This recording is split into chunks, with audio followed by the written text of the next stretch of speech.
खर्राटे कितना खतरनाक। खर्राटे को अंग्रेजी के शब्द में स्नोरिंग कहते हैं।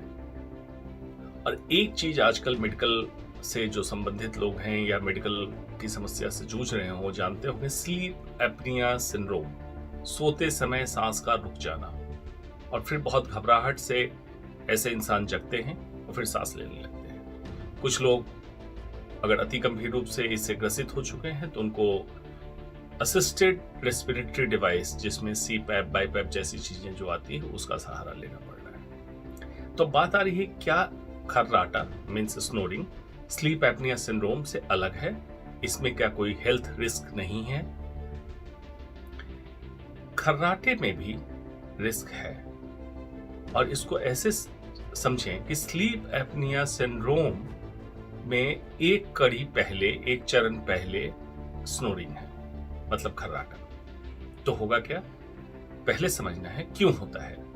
मोटापे के कारण डबल चिन हो जाए तो मांसपेशियां जो हमारे थ्रोट, गले को या गले के पीछे के हिस्से को कंट्रोल करती है, टोन होता है, वो लूज पड़ने लगती है। मांसपेशियों, मसल फाइबर के बीच में फैट जमा हो जाता है।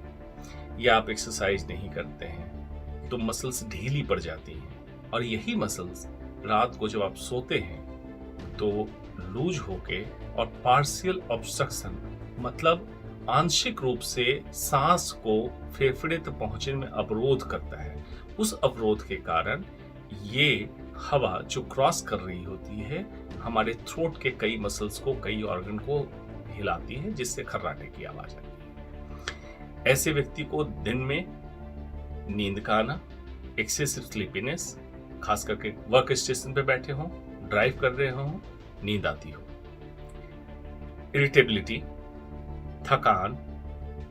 और ऐसे व्यक्ति को आप देखेंगे नॉडर्स बोलते हैं, डे टाइम नॉडर्स, मतलब सोते सोते ऐसे व्यक्ति काम करते करते सो जाएंगे, सोते सोते फिर काम करने लगेंगे। नॉडर्स मतलब बैठे हैं, बातचीत कर रहे हैं, झपकी आ जाएगी, इसको नॉडर्स बोलते हैं। तो अगर ऐसी समस्या हो तो समझ लीजिए कि इनको आने वाले समय में कुछ ना कुछ हेल्थ प्रॉब्लम्स होंगी। वो क्या हेल्थ प्रॉब्लम्स है?